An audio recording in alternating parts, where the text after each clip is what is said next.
Welcome guys to a brand new video today, and we're going to be going over this home that sold in California in Silicon Valley for $1.7 million. Now this is not an ordinary home because it's 348 square feet. It's a 1 bedroom, 1 bathroom, and it sold for over 1.7 million, which was the asking price. The home is also 76 years old. It was built in 1948.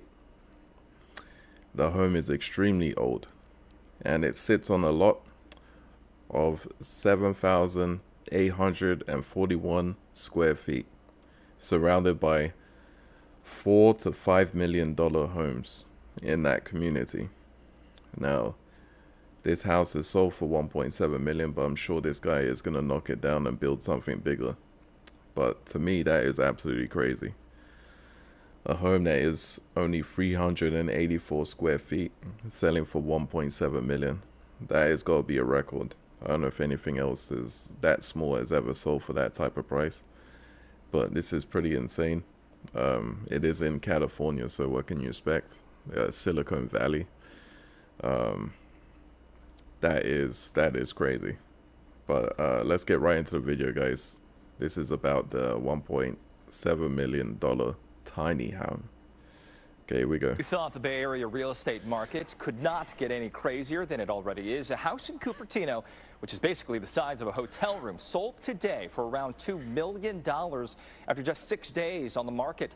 The house does not even have any kind of heating nor stove. KTVU's Mark Sayer is live in Cupertino this afternoon with a look at what someone is getting for... Well, guys, it don't even come with a stove or heating. I mean, that's a deal if I've ever seen one. a lot of money. Mark?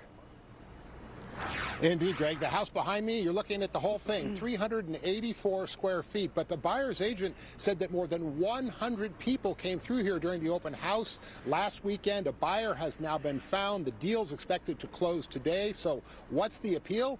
Well, let's take a tour inside. So we are in the master bedroom slash living room that opens up into the dining area slash kitchen. Listing agent Fabiola Perez Bonafide doesn't have to spend too much time to show this home. In fact, you've just seen more than half of it. Here's the other half. This area here can be used as a closet or a space for a dresser, and then it leads into your bathroom. At just 384 square feet, you've now seen the entire house. Man, the guy could at least fix the shower. I mean, come on, man. I mean, he could at least put some work into the shower. At least. Which has no appliances and no heating. It takes just a matter of seconds to walk from one side to the other. So why is this house so popular?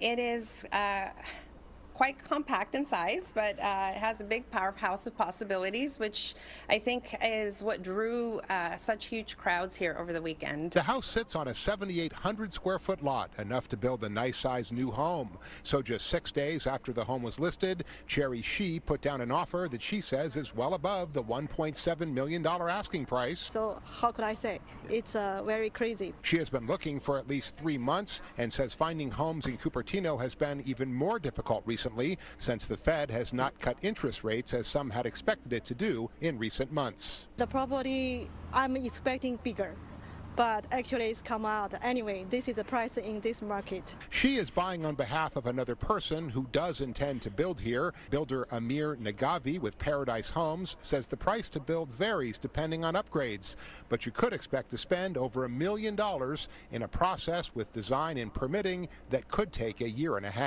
It depends on what you want to do with the house. I mean, if you want to build what we call a Home Depot grade home, it costs differently than if you want to build something that is a little bit higher up and then very custom homes. People can still build a pretty good sized home here and be in the neighborhood where all your neighbors' homes are worth $4 to $5 million. So I think that's the potential people saw when they came through. Now, I guess they're just buying it for the piece of land that it sits on. So, I mean, That's all I could think of anyway. This home was apparently originally a hunting cabin, which was built back in the 1940s. Some residents nearby say before a tenant actually moved in here, there were literally trees and bushes growing out of this house with deer roaming the territory. The tenant moved in, the house got cleaned up. The owner, who's never lived here apparently, decided it's time to sell. And essentially, that's what it takes to get into the Silicon Valley housing market these days. Greg, quite a story. 6 days, 384 square feet, and they have a buyer. Yeah. I mean, a big investment. Mark, I want to ask you. You spoke to some of those neighbors. I imagine their property values might be going up after this. So, any reaction from them about how quickly and for how much this small home sold for? Yeah, all the homes around here, they estimate between $4 and $5 million. They're all much larger homes, 2,000, 2,500 square feet in that realm. So probably what's going to end up on this lot is something commensurate with what other neighbors around here already have. This has definitely been an outlier, but for whatever reason, the owner simply decided never to sell it, and possibly foreshadowed he knew how great Silicon Valley would be, what the real estate market was. There's just no way to know, but obviously it turned out to be a good investment for 384 square feet. Yeah, no kidding. The Bay Area housing market for you. Mark Sayer live in Cupertino for us. Yep. Mark, thank you. Thanks for watching the video, guys. If you got this far, please subscribe. But I'm just surprised that that home sold for that much. I wonder how much the guy purchased it for. That's what I should have looked into. But anyway, guys, thanks for watching. Have a good one.